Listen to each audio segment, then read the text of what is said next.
Tere hommikust kõigile, täna on 9. juuli ja täna on see päev, kui hakkab noortekotkaste ja kodutajate suurlaager. Kell on täpselt 06.35, mina olen peaaegu valmis, kutsun veel takso, vorm on pakitud, asjad on koos, nimekirjaga veel niimoodi üle tšekitud. Kell 7 väljub siis buss, lähen koos Tartu noortega ja sealt edasi siis juba Saaremaale Karujärve äärde. No tšau, kell on 9.15 ja me oleme 20 kilomeetri pärast Pärnus ja nüüd on kõige õigem aeg teha ülevaade siis bussi magamise stiilinäidetest. Üks variant on siis kasutada ära istet täielikult ja magada niimoodi. Ja muidugi on võimalus bussis magada ka niimoodi. Aga ma näitan teile ka kõige paremad stiilinäidet, kuidas magada saab ja seda näitavad teile poisid. Väga armsalt niimoodi kuus, hea magada. Mis kell teie reis hakkas pihta? 6:30. 6:30, no meil hakkas kell 7, nii et no... Mõned hakkasid 5:30. No nii noored, kuidas teil emotsioonid on head? No ühel vähemalt on väga hästi. Veel mõnikümmend kilomeetrit ja olemegi siis juba Karujärve ääres ja suurlaager võib alata. Ja mul on nii hea meel, et siin taustal on nii ägedad lauljad seal, et kohe meelelu nii hea.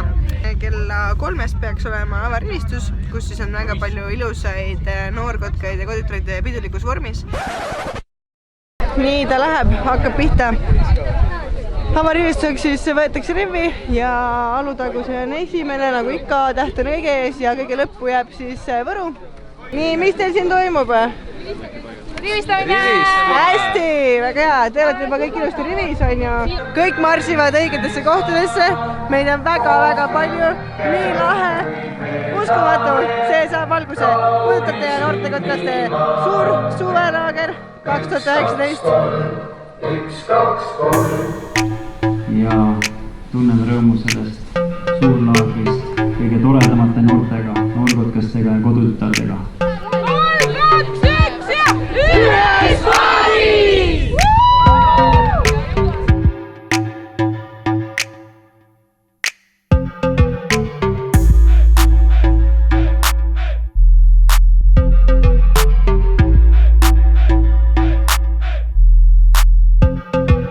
Nii, me otsustasime Iirisega, et võiks öelda tegelikult, kes me oleme ka ja kust me tuleme. Me kogu aeg räägime, et mis meil laagris toimub ja kõike me teame ja kõike me näeme. Aga minust siis nii palju taustaks, et mu nimi on Julia jätkuvalt.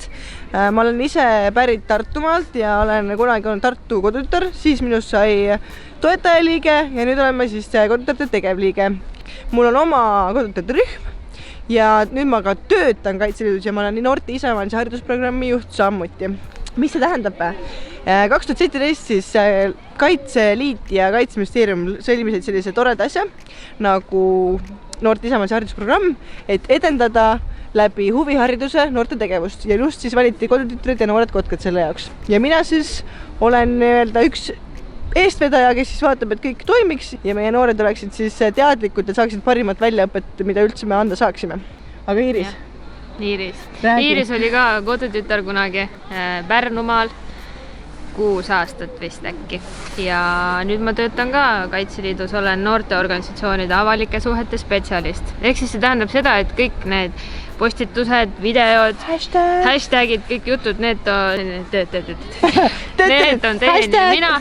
Nii et minge jälgige meid Facebookis, Instagramis, tellige seda kanalit, et see kogu minu tegevuse eesmärk ongi siis tegelikult tuua kodutütarde ja noorte kotkaste tegevus laiema publikuni. Et tihtipeale ongi see, et võõrad inimesed ei saagi võib-olla aru, mida me teeme, et on 2 äärmust. Me kas roomame metsas või marsime pidulikus vormis paraadil, aga tegelikult see ei ole, et meie tegevusväli on nii lai ja seda kõike me tahamegi teile näidata.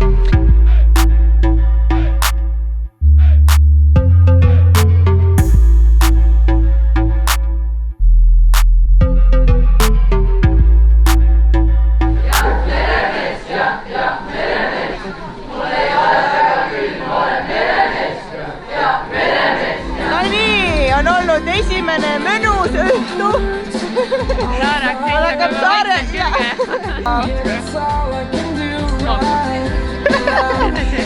Iiris tšekkis, kas ikka mükker on sees, muidu me teeme jälle maigutud niisama suud.